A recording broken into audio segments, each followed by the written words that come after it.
સુરતના retired army officer દ્વારા કારગિલ દિવસની અનોખી રીતે ઉજવણી કરવામાં આવશે। Retired army officer captain Meera Dave Kargil Vijay Diwas નિમિત્તે પતિ સિદ્ધાર્થ દવે સાથે કારગિલ વિજય જ્ઞાન યાત્રા 2024 તેમની કારમાં 5000 કિલોમીટરની યાદગારી યાત્રા કરશે। સુરત અઠવા લાઇન્સ વિસ્તારની આ યાત્રા આજથી શરૂ કરવામાં આવી છે, જે માર્ગ યાત્રા 26મી જુલાઈ 2024ના રોજ ભવ્ય ઉજવણી સાથે કારગિલ દ્રાસમાં સમાપ્ત થશે। સુરત શહેરમાં રહેતા ભારતીય સેનાના નિવૃત્ત અધિકારી મીરા દવે પતિ સિદ્ધાર્થ દવે સાથે તેમની કારમાં યાદગાર માર્ગ યાત્રા આજથી શરૂ કરી છે, જેની પાછળ કારણ છે કારગિલ વિજય દિવસ।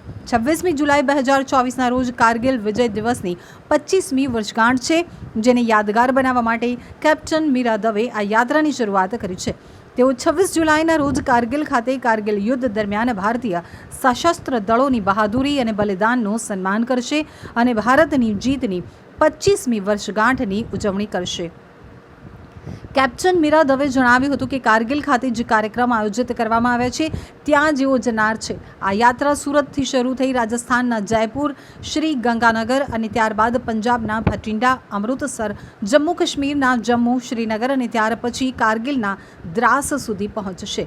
સ્થાનિક વિદ્યાર્થીઓ, શિક્ષણવિદો અને પ્રજા સાથે ઇન્ટરેક્શન કરશે। પ્રવાસ દરમિયાન જયપુર ખાતે જાહેર કાર્યક્રમ પણ યોજવામાં આવશે।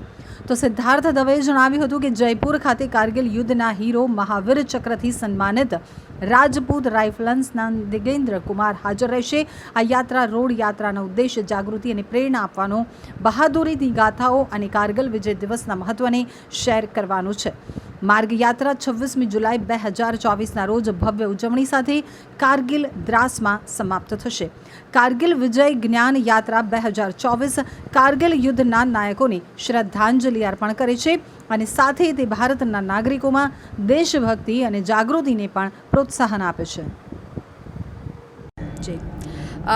હું અને મારી સાથે મારા ગુરુદેવ, મારા પતિદેવ શ્રી સિદ્ધાર્થ દવેજી અમે કારગિલ વિજય જ્ઞાન યાત્રાનું આયોજન કર્યું છે, જેનો હેતુ છે કે આ 26 જુલાઈએ કારગિલ યુદ્ધના 25 વર્ષ પૂર્ણ થાય છે, એને શ્રદ્ધાંજલિ આપવા માટે અમે સુરત, ગુજરાતથી લઈને જયપુર, શ્રી ગંગાનગરમાં સ્થિત લાલગઢ જટ્ટા, જે પાકિસ્તાન રાજસ્થાન બોર્ડર પાસે છે, ત્યાં ભટિંડા, બરનાલા, અમૃતસર, જમ્મુ, શ્રીનગરથી લઈને દ્રાસ કારગિલમાં જે વોર મેમોરિયલ છે ત્યાં આ 25 દિવસની આ યાત્રા 2500 કિલોમીટર અમે ટ્રાવેલ કરવાના છે અમારી ગાડીમાં।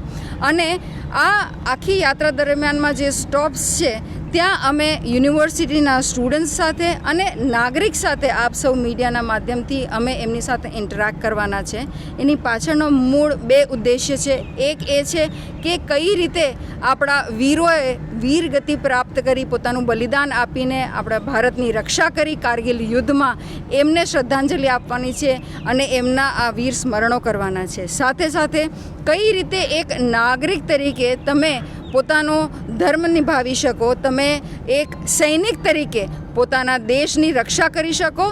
ઇન્ટરનલ સિક્યોરિટીમાં તમે તમારા આંખ અને કાન ખુલ્લા રાખી સતર્ક થઈ, જે રીતે ચરવૈયાએ કારગિલ યુદ્ધમાં સતર્કતા દેખાડી, તમે પણ સતર્ક થઈને તમારી દેશની રક્ષા કરી શકો, એની પાછળનું આ આખો ઉદ્દેશ્ય છે।